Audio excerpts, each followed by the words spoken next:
Fiabe per bambini presenta Racconti di Natale. Le storie da ascoltare tutti insieme intorno all'albero.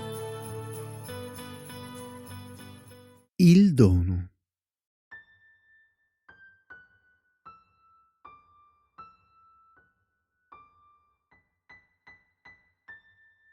L'indomani sarebbe stato Natale e mentre i tre si avviavano verso il razzo porto, la madre e il padre erano preoccupati. Era il primo volo nello spazio per il bambino, la primissima volta che saliva su un razzo, ed essi volevano che tutto fosse perfetto. Così, quando al banco della dogana furono costretti a lasciare il dono che superava di poche once il limite di peso e l'alberello con le belle candele bianche, si sentirono defraudati della festività e del loro amore. Il bambino li aspettava nella sala del terminal.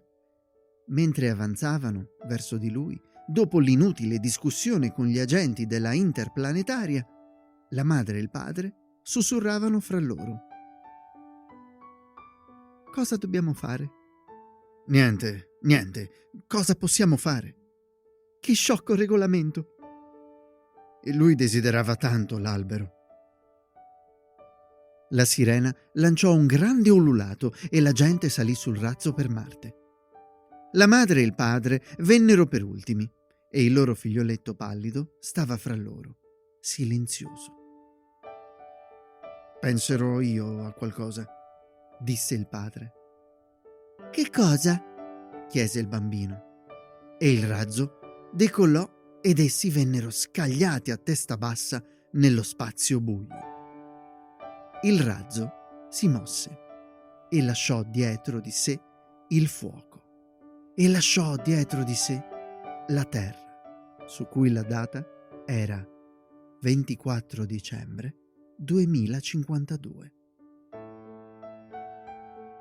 Puntando verso uno spazio in cui non v'era né tempo, né mese, né anno, né ora.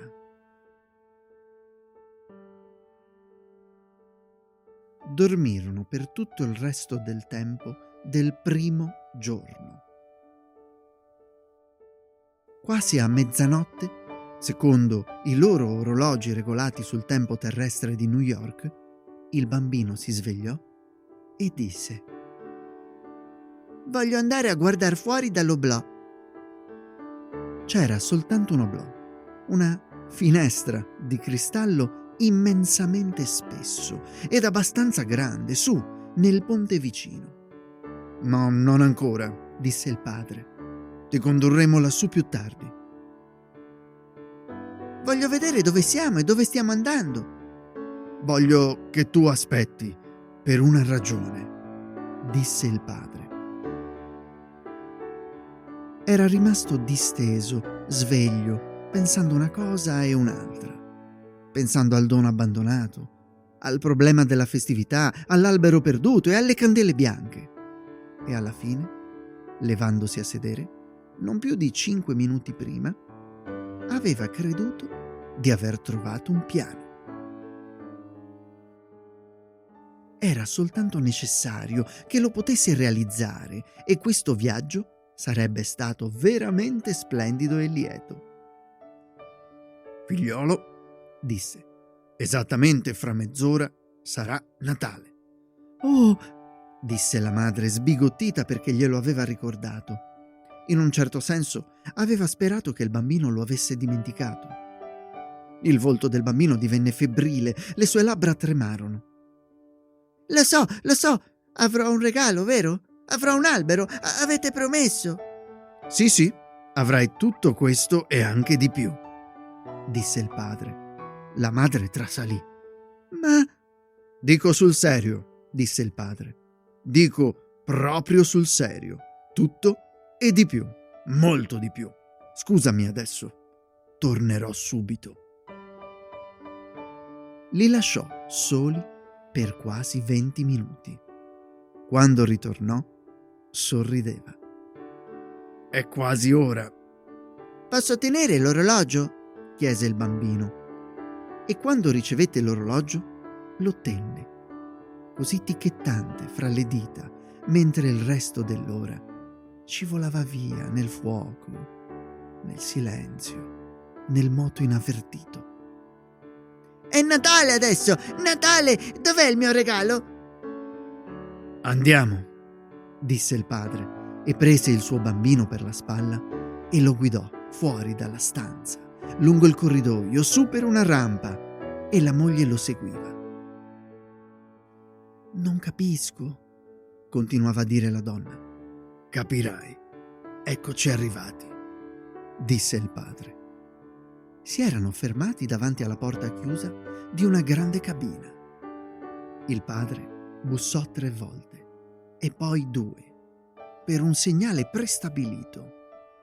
La porta si aprì e nella cabina la luce si spense e vi fu un sussurrio di voci.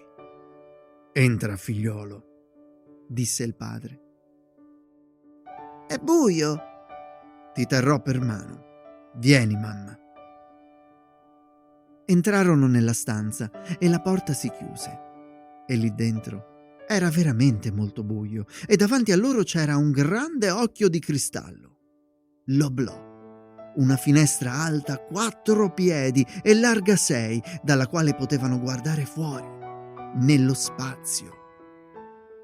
Il bambino boccheggiò.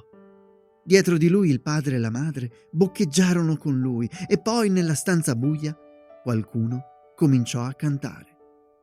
Buon Natale, figliolo, disse il padre. E le voci nella stanza cantarono i vecchi, familiari canti natalizi e il bambino avanzò lentamente fino a che il suo viso fu contro il vetro freddo dell'oblò e rimase lì, ritto, per molto, molto tempo, guardando e guardando fuori nello spazio e nella notte profonda, dove ardeva e ardevano 10 miliardi di bianche e belle candele.